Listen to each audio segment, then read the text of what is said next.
Fresh developments reaching us all the time. Next, a significant update from Tottenham after it emerged today that US Iranian billionaire Jahm Najafi was planning a £3.1 billion takeover offer. What would the Tottenham reaction be? Here's Kaveh Solokol. What do we know? Well, look, basically, Tottenham are not for sale and their owners are totally committed to their long-term plans for the club. My understanding of the situation is that only a sky-high offer would ever tempt Tottenham's owners to sell the club, and that would need to be considerably higher, for instance, than the £2.5 billion that Todd Burley and Clearlake Capital paid for Chelsea last summer. Now, the reason I think there have been some stories about interest in Tottenham is that Tottenham own a lot of the land around their stadium, and they have been talking to potential investors about redeveloping that land. And I think that has led to reports that maybe people and investors out there are also interested in buying the club. But as of today, the club is not for sale. Now, I'm not doubting the reporting in the Financial Times at all, because when it comes to stories like this, the Financial Times is rarely, if ever, wrong. And their information is that this consortium, led by Jahm Najafi, is preparing to make a bid for Spurs, although there has been no approach, no contact yet. The FT didn't say that there had been. They said that this consortium would be making a formal approach and an offer of around $3.75 billion in the next few weeks. So let me be cynical and suggest that both the reported preparation for a bid and the Tottenham response are the kind of posturing you would expect. I'm not sure it is posturing. Tottenham are not for sale. Everyone's for sale at some price, aren't they? Yeah, I mean, there is a price for everything. If you make them an incredible offer, they may consider it and they may choose to accept it.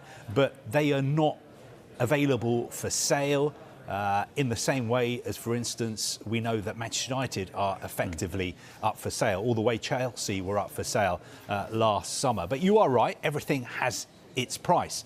But I'm telling you that if you want to buy Tottenham, a club that's not for sale, you have to make an eye-watering, sky-high offer to get the owners interested, because they've spent a lot of money in the club, they've developed the club, they believe that they have arguably the best football stadium in the world, incredible training ground, they have big plans, more big plans for redeveloping the land around the stadium, and they are a club who are regularly in the Champions League. According to the Deloitte Money League, they're the 9th biggest club in the world. They're in the Premier League, where everybody wants to be.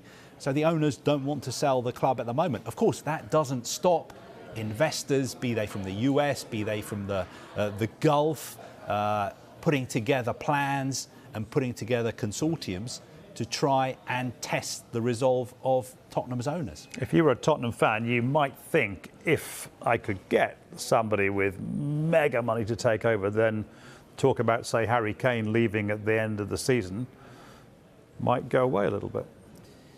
Well, look, that's the great unknown. Sometimes you should be careful what you wish for. I know a lot of Tottenham supporters, a lot of them would be excited about new ownership. There was a lot of buzz when there was talk about maybe the Qataris being interested in buying Tottenham. But I think if you look at the numbers, according to the Football Observatory in Switzerland, Tottenham's net spend on transfers over the past 5 seasons has been the 4th highest in the world, only behind Chelsea, Manchester United and Arsenal. So Tottenham have been spending a lot of money in the transfer market. They have spent a lot of money building their stadium.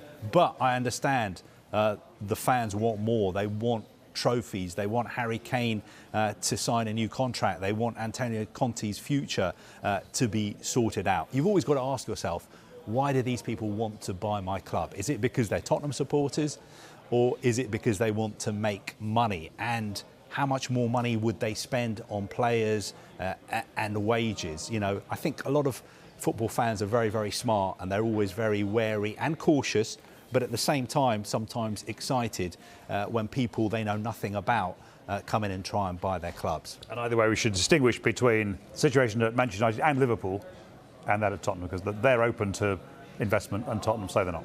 Yeah. Kaveh, thank you very much.